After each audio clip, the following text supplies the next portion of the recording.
Hello and welcome to Factorio. This is a game that is near and dear to my heart, and one that I've played for probably way too many hours at this point. This run is actually inspired by another YouTuber by the name of Voltero, who uploaded a time-lapse video of his run of the Spiral preset of the Redmew scenario. For those who don't know, Redmew is a community that has a scenario generator that can generate a bunch of cool map shapes. A couple examples I've got here are the Ant Farm map preset, a Gears preset, which looks like the gears that we have in game, and then even one based off of a Christmas tree called Christmas Tree of Terror. The preset I went for with this run is the Maze with Rooms preset, which creates a large, sprawling maze that has rooms of various sizes within it. Each one only has one entrance to it. So without further ado, let's get started. I've already set up the Redmew scenario to generate the correct map. I've went through and I found a map seed that I'm happy with. And I'm also running this on Death World presets. Now, this is not really meant to be a challenge run, and I'll speak more on that later. But it is meant to be harder than the average Factorio run. So the start of a Redmew run is about the same as a regular Factorio run, minus the fact that you don't start with a burner miner or a furnace. Basically mine stone, make a furnace, mine iron, make a burner miner, go from there. Rinse and repeat. Because it's so standard to a lot of other Factorio runs, we're going to do a bit of a time skip here. During this time, I was joined by my good friend Sparkmatic, who is currently going by the name of Undead Soldier 368 in game, and he has just discovered the thrower inserters from Renee Transportation. These let you just yeet items from chests into the world, and I'm really looking forward to using these. And apparently so is Sparkmatic, because, well, you can see that later.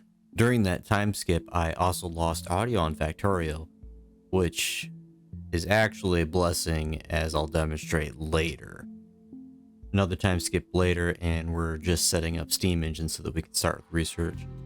Nothing really special here, it's just the standard 1 boiler, 2 steam engines that Factorio has. Bart gets a little spooked when he sees a message from the game saying that the natives are beginning to react to our presence, so he puts in research for the gun turret, even though we don't have any science labs or science packs or electricity at this point. Unbeknownst to me, he would start crafting 90 science packs in his pocket, so if you need early game red science automation, just call Spark. Another time skip, there's gonna be a lot of these in this video. You can see how Spark is starting to get obsessed with the thrower inserters, and he's currently taking coal off of the belt to throw into a chest. Notice that he is pulling the coal off the belt before the steam engines. Yeah, that's gonna come back and haunt us. Not minutes later, and he's already upping the game for causing me grief. He's now taken 4 of the inserter arms and created what can only be described as a Las Vegas style fountain, but with coal. My immediate reaction to it was, well, listen for yourself.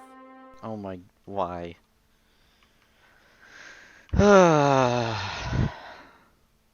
It had to be done. It had to be done. Did it have to be done? Yeah. And in case you're wondering why I said it was a blessing earlier when we lost audio, this is what it sounds like from Spark's point of view. Just a little symphony of coal. It's a cacophony. A cacophony. Oh gosh. Dang it, now I'm gonna be messing with those for the rest of the night. I started something now. You've started something. Well, as soon as you were like, "Wow, these might be useful," I immediately thought, yeah, like all those times where the conveyor belts get like all kerfuffled and stuff. Kerfuffle. It's like, boy, it'll be nice because you can just have it throw it across instead of having like a million things. Yeah. Well, you heard it here first. If something's causing you problems, just throw it. And of course, what better place to put the first two science labs than right in the middle of this entire thing? Almost immediately, I take the research off of gun turret and put it onto something useful like automation and logistics. You also may have noticed that the science labs are lighting up red instead of the normal blue. That's actually from another mod called Disco Science, which lights up the labs in sort of a pattern based on what science pack is going through it. So like the red science packs light it up red, but if we had a research that used green science packs, it would light up red and green. And this extends to all of the other science packs in the game as well. I'm looking forward to how this is going to look in the time-lapse video that I create at the end of the series. I started crafting some science packs in my pocket, but they ended up not really being needed next to Spark's 90 science packs that he had crafted way before we even made a lab. Anyways, we get 2 more science labs up and running, and then we decided to just go through and research as much as we can using Spark's pocket science. Through some stroke of insanity, I decided to give Spark more toys to play with from Renee Transportation. I gave him the fancy flight research. This allows you to actually craft player throwers instead of just simple item throwers. And we're going to demonstrate that in just a minute here. After the cacophony was, well, it's still going. After I'd gotten over the shock from the cacophony, I remembered that we had assemblers finally unlocked. So I got started in crafting our first automated, well, it's not really a line, but it's definitely crafting something. What is it crafting? Well, it's crafting belts. No need to craft science when you've got Spark on your side. With a bunch of belts being automatically crafted, it's probably time to talk about the elephant in the room. Well, rather more the giant furnace that's in the room. We're using a mod called Whistle Stop Factories, which adds these giant versions of the standard Factorio crafting machines, the giant versions of the furnace, the oil refineries, and the chemical plants. And we're lucky enough that this seed has 2 furnaces and a giant assembler within the starting area. This is why I chose this seed in the first place. So what we're going to do is one of these furnaces is going to be iron, and then the other one is going to be copper. Now, the big deal about these furnaces is that they are super fast, and they craft 100 items at a time instead of just, 1 item at a time. They are, of course, pretty power hungry, so we are going to have to expand our power generation real soon here. But let's be honest, that's a problem for later rabble. Did I say later rabble? I should have meant now rabble. Do you remember when I mentioned that Spark's Coal Symphony was going to come back and bite us? I wonder why there's not enough coal getting to the steam engines.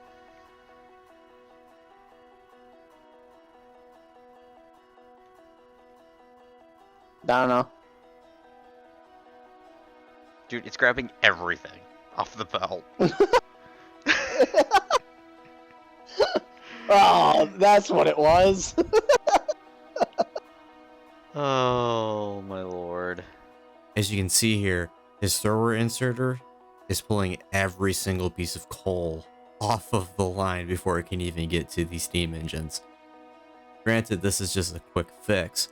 Craft a quick thrower inserter, put it on the output chests, and just chuck it right back on.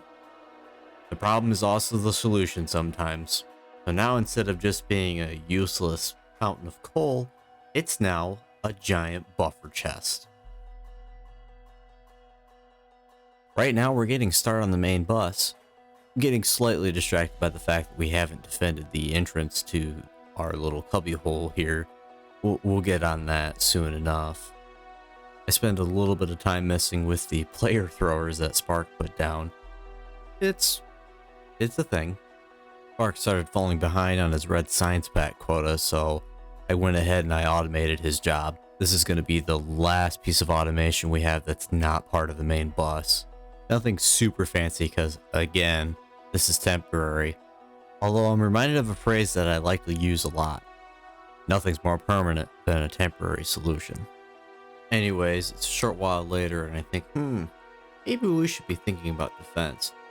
So I chucked military science into the research queue and I get started on trying to get up to radars. I tasked Spark with going up to install some gun turrets. Of course, I should have been more specific and said that they need ammo too, because he didn't bring any. So anyways, now we have 3 crafting lines when I said there was only going to be 2 down here, but what are you going to do?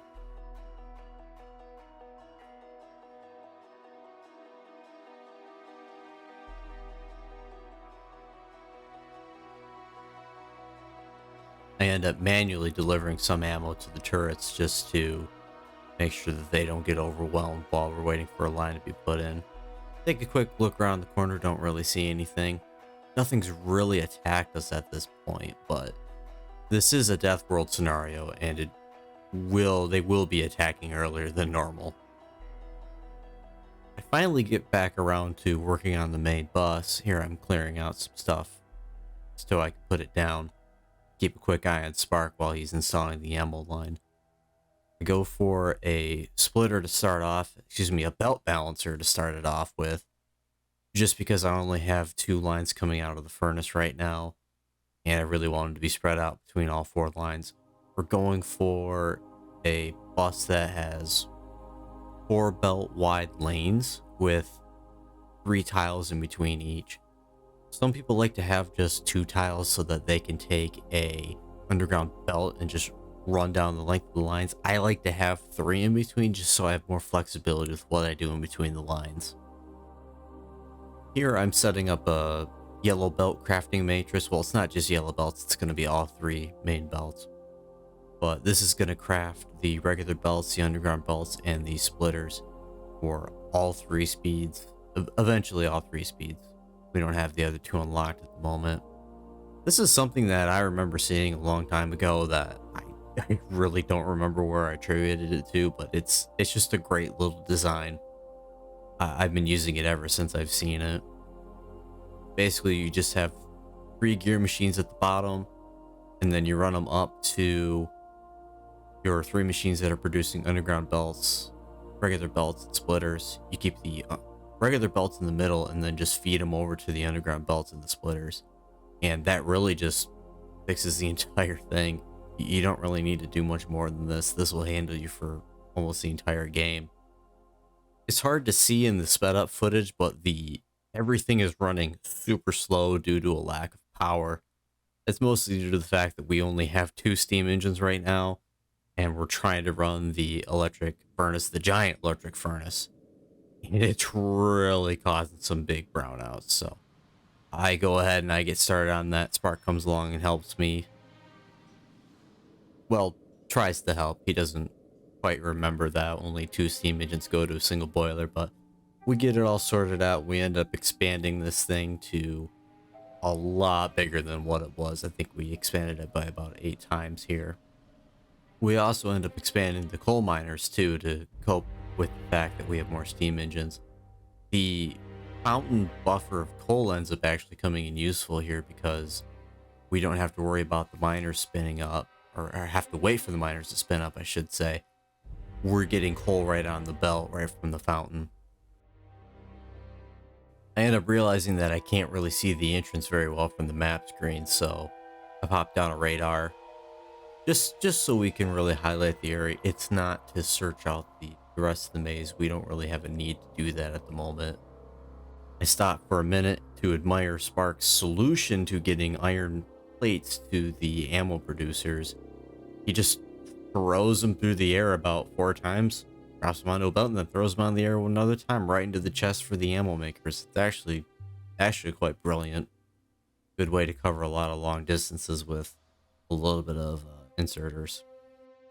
Getting around to adding copper to the main bus, and I remember, oh yeah, we don't actually have that automated besides burner miners and stone furnaces, so I tasked Spark with setting up a bunch of miners while I go ahead and prep the lower right furnace for adding onto the bus. Spark almost immediately puts copper plates on the belt instead of copper ore, but luckily he catches it before anything else goes awry. It's about this time that I remember, oh yeah, we have the nanobots mod. The nanobots mod adds in, well, nanobots that are basically single-use construction robots. They require resources to actually build, and they're used up when they do an operation. But that's a pretty good trade-off for having construction robots this early in the run. Just being able to use blueprints alone is worth it. Right now I'm just using it to clear a crap ton of trees, you know, just casual deforestation, but it can be used for so much more. I'm also using the really lazy method of just riding the conveyor belt while the nanobots deconstruct the trees around me. Finally getting the smelted copper up into the main bus. I know it looks like I'm kind of weird with all my spacing, but it's because every single one of these lines is going to eventually be 4 conveyor belts wide. Up in a 4-lane belt balancer here. I know there's only 1 lane, but I just like seeing 4 full lanes. Slight distraction when I realized that we should have been smelting stone bricks this entire time in order to make stone walls. You know, for those defenses that we're going to need when the biters eventually come knocking. 4 burner miners around a stone furnace should be enough for now, but we will eventually need to upgrade that. Putting the finishing touches on the belt matrix, and hey, we got copper finally up on the main bus. So with that, we've got the 2 main resources we need to actually start automating a lot of the stuff on this main bus. That's going to be for next time though. If you like what you're seeing, feedback is appreciated, positive or negative. This is one of the first long-form YouTube series that I'm running, so I'm sure I'm doing something wrong at this point. I'm looking forward to doing the rest of this series. I have a couple more guest stars lined up, besides Sparkmatic, although Sparkmatic will probably be the most common guest star on this series. I'm sure there will be another episode up soon, but until then, take care.